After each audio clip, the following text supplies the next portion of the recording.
ఈరోజు ఆంధ్రప్రదేశ్ 6వ తరగతి సామాన్య శాస్త్రంలోని మొదటి పాఠానికి సంబంధించిన ముఖ్యాంశాలు చూద్దాం. మొదటి పాఠం మనకు కావలసిన ఆహారం. దేని గౌరవార్థం ప్రతి ఏటా ఆరోగ్య దినోత్సవం జరుపుకుంటాం. FAO food and agriculture organization. దీని ప్రధాన కార్యాలయం ఎక్కడ ఉందంటే ఇటలీలోని రోమ్. దేని గౌరవార్థం ప్రతిరోజు ఆరోగ్య దినోత్సవం జరుపుకుంటాం అంటే ప్రపంచ ఆరోగ్య దినోత్సవం. FAO food and agriculture organization. ఇది ఎస్టాబ్లిష్మెంట్ ఎప్పుడంటే 1945 అక్టోబర్ 16. FAOను ఎవరు ఎప్పుడు ఏర్పాటు చేశారంటే ఐక్యరాజ్య సమితి 1945లో. FAOను ఎవరు ఎప్పుడు ఏర్పాటు చేశారంటే ఐక్యరాజ్య సమితి 1945లో. దీని ముఖ్య ఉద్దేశం ఆకలితో అలమటించే ప్రజల బాధలను తెలియజేసి అందరికీ ఆహార భద్రత మరియు పోషక విలువలు గల ఆహారాన్ని అందించే దిశలో ప్రపంచవ్యాప్తంగా అవగాహన, ఆహార భద్రత కల్పించుట. దీని యొక్క ముఖ్య ఉద్దేశం ఏంటంటే ఆకలితో అలమటించే ప్రజల బాధలను తెలియజేసి అందరికీ ఆహార భద్రత మరియు పోషక విలువలు గల ఆహారాన్ని అందించే దిశలో ప్రపంచవ్యాప్తంగా అవగాహన, ఆహార భద్రత కల్పించుట. ఇది ప్రతి సంవత్సరం ఒక నినాదాన్ని ఇస్తుంది. ఈ 2022 సంవత్సరం నినాదం ఏంటంటే లీవ్ నో వన్ బిహైండ్. 2022 సంవత్సరం నినాదం ఏంటంటే లీవ్ నో వన్ బిహైండ్. తర్వాత ఆహారాన్ని తయారు చేయడానికి ఉపయోగించే పదార్థాలను ఏమంటారు? దినుసులు. ఆహారాన్ని తయారు చేయడానికి ఉపయోగించే పదార్థాలను ఏమంటారంటే దినుసులు.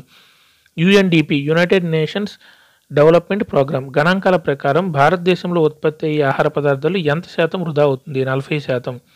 UNDP United Nations development programme గణాంకాల ప్రకారం భారతదేశంలో ఉత్పత్తి అయ్యే ఆహార పదార్థాలు ఎంత శాతం వృధా అవుతుందంటే 40%. FAO food and agriculture organisation 2018లో విడుదల చేసిన ప్రపంచంలోని ఆహార భద్రత మరియు పోషణ స్థితి నివేదిక ప్రకారం భారతదేశంలో ఎంతమంది పోషకాహార లోపానికి గురవుతున్నారు? 195.9 మిలియన్ల మంది. FAO 2018లో విడుదల చేసిన ప్రపంచంలోని ఆహార భద్రత మరియు పోషణ స్థితి నివేదిక ప్రకారం భారతదేశంలో ఎంతమంది పోషకాహార లోపానికి గురవుతున్నారు? 195.9 మిలియన్ల మంది.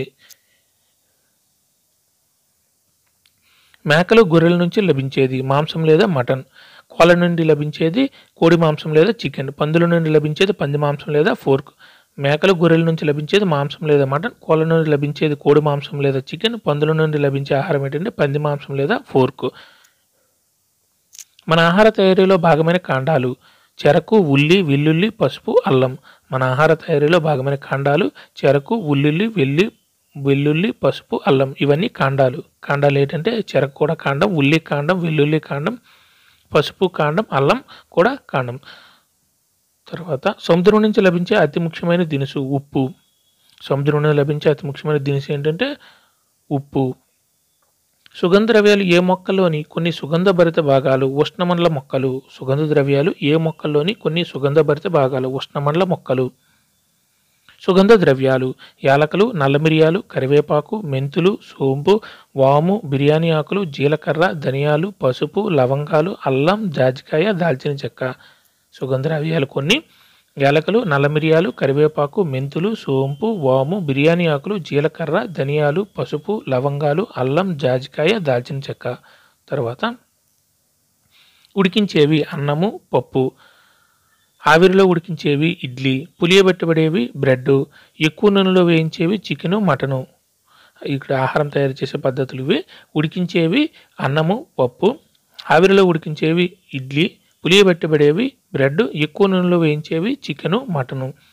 కూరగాయలు, పండ్లతో అనేక రకాల ఆకారాలను చెక్కడాన్ని ఏమంటారు? Vegetable carving. కూరగాయలు, పండ్లతో అనేక రకాల ఆకారాలను చెక్కడాన్ని ఏమంటారంటే వెజిటబుల్ కార్వింగ్. ఆహారాన్ని శుద్ధి చేసి చెడిపోకుండా ఉండేటట్టు చేయడాన్ని ఏమంటారు? ఆహారం నిల్వ చేయడం. ఆహారాన్ని శుద్ధి చేసి చెడిపోకుండా ఉండేటట్టు చేయడాన్ని ఏమంటారంటే ఆహారం నిల్వ చేయడం. కూరగాయల మాంసం నిల్వ చేసే పద్ధతి ఊరగాయగా మార్చడం. చేపలు నిల్వ చేసే పద్ధతి ఎండబెట్టడం మరియు పొగబెట్టడం. పండ్లను నిల్వ చేసే పద్ధతి పంచదార పాకం లేదా తేనెలో నిల్వ చేయడం. కూరగాయల మాంసం నిల్వ చేసే పద్ధతి ఏంటంటే ఊరగాయగా మార్చడం. చేపలు నిల్వ చేసే పద్ధతి ఎండబెట్టడం లేదా పొగబెట్టడం. పండ్లను నిల్వ చేసే పద్ధతి పంచదార పాకం లేదా తేనెలో నిల్వ చేయడం. ఆహారం నిల్వ చేయడానికి ఉపయోగించే వస్తువులు లేక పదార్థాలను ఏమంటారు? నిల్వ చేయు పదార్థాలు. ఆహారం నిల్వ చేయడానికి ఉపయోగించే వస్తువులు లేక పదార్థాలను ఏమంటారంటే నిల్వ చేయు పదార్థాలు. తర్వాత ఆహారం నిల్వ చేయడానికి ఉపయోగించే పదార్థాలకు ఉదాహరణ పసుపు, ఉప్పు, నూనె, చక్కెర, తేనె. కొన్ని రసాయనిక పదార్థాలు కూడా ఉన్నాయి. బెంజోయేట్లు, నైట్రేట్లు, సల్ఫేట్లు. ఆహారం నిల్వ చేయడానికి ఉపయోగించే పదార్థాలకు ఉదాహరణ పసుపు, ఉప్పు, నూనె, చక్కెర, తేనె. కొన్ని రసాయనిక పదార్థాలు కూడా ఉన్నాయి. బెంజోయేట్లు, నైట్రేట్లు, సల్ఫేట్లు. మన రాష్ట్రంలో ప్రధాన ఆహారం బియ్యం. మన రాష్ట్రంలో ప్రధాన ఆహారం ఏంటంటే బియ్యం. ఆరోగ్యానికి అవసరమైన ఇతర ఆహార పదార్థాలు రాగులు లేదా ఫింగర్ మిల్లెట్, సజ్జలు లేదా పెరల్ మిల్లెట్, జొన్నలు లేదా గ్రేట్ మిల్లెట్, కొర్రలు లేదా ఫాక్స్ స్టైల్ మిల్లెట్, సామలు లేదా ప్రోసో మిల్లెట్. ఆరోగ్యానికి అవసరమైన ఇతర ఆహార పదార్థాలు ఏంటంటే రాగులు లేదా ఫింగర్ మిల్లెట్, సజ్జలు లేదా పెరల్ మిల్లెట్, జొన్నలు లేదా గ్రేట్ మిల్లెట్, కొర్రలు లేదా ఫాక్స్ స్టైల్ మిల్లెట్, సామలు లేదా ప్రోసో మిల్లెట్. తర్వాత ఎటువంటి ఆహారం తినడం వల్ల ఉబకాయంకు సంబంధించిన సమస్యలు, ఆకలి మందగించడం, మగత మరియు అనారోగ్యానికి దారితీస్తుంది? Junk food. ఇటువంటి ఆహారం తినడం వల్ల ఉబకాయమునకు సంబంధించిన సమస్యలు, ఆకలి మందగించడం, మగత మరియు అనారోగ్యానికి దారితీస్తుంది. Junk food. చక్కెర లభించే వనరు ఏంటంటే మొక్కలు. చక్కెర ఎక్కడి నుంచి లభిస్తుందంటే మొక్కలు. ఇంతటితో 1వ పాఠం కంప్లీట్ అయింది. Thank you.